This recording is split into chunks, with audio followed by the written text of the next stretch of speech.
A few moments later.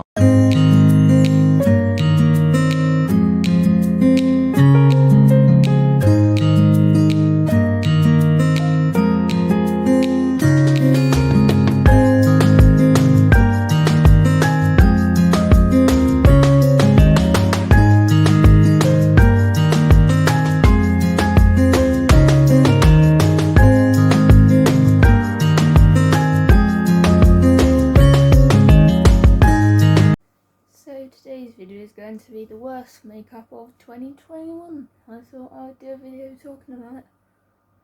I cannot believe how quickly Slipmas has gone. Like, it's gone so quickly. Like, the fact that it's New Year's this week is crazy. Like, the fact that Slipmas comes to an end on the 31st, which is Friday, is crazy.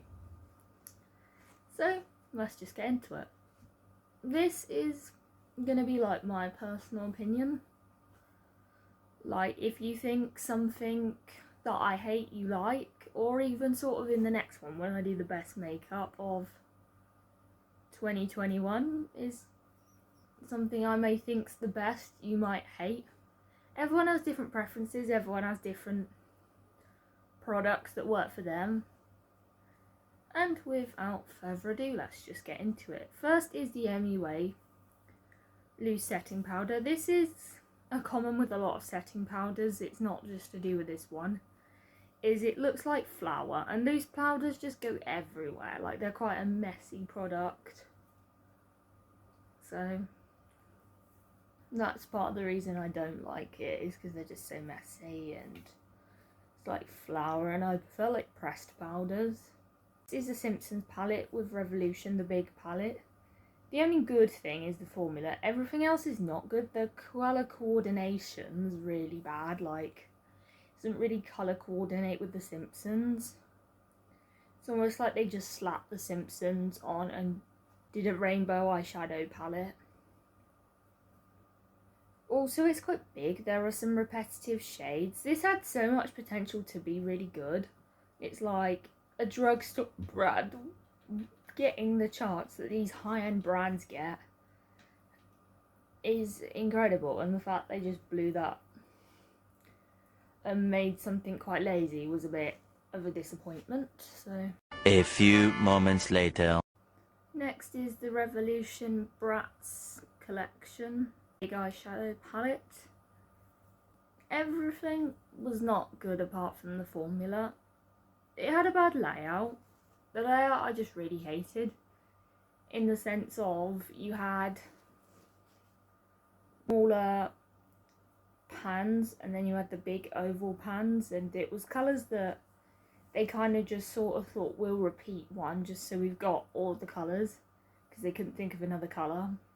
And also the design on the front, like, I didn't even notice until I watched a Smoky Glow video where she talked about how they don't even have any noses on the front, like, and I saw it and I'm like, that's not, they didn't even include all their facial features. Like, that's just bad. Like, that's really bad.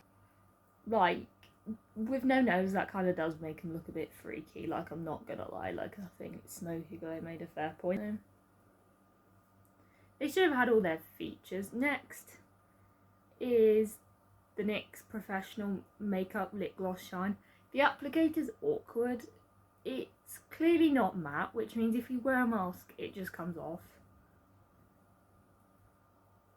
The formula is probably very good. It's just the applicator and the fact it's not matte and wearing masks that really lets it down. Next is the Disney I Heart Revolution Maria highlighter. Too white for my liking. I prefer gold highlighters. Like, you can probably not see, but I do have highlight on, like I do. But on this, my neutral makeup doesn't always show up as well as my coloured makeup, but you can kind of see it there. It's cute, but it sort of comes out in chunks as well as it being white. Like, it's not very good. Next is the Juvia's Place eyeliner in royal blue. The nib is like a felt tip rather than being quite like pointy. Like, it's sort of like it would smudge. Trying to do it and trying to fix it, it'd probably just smudge everywhere. Not very practical, which it probably makes doing your winged eyeliner quite hard. Sort of needed to have been a bit more precise and a bit thinner. It's quite thick and felt tip-like. Next is a shocker, the Maybelline False Lash Lift. This is a bit clumpy, can stick your lashes together. It's not good if you have sensitive eyes, so I definitely am out of the equation for ever buying that stuff. The Maybelline Superstay Long Lasting Wear Foundation. It's not the best formula, which is a shame because it could have been really good. Like other Maybelline foundations, like so much better.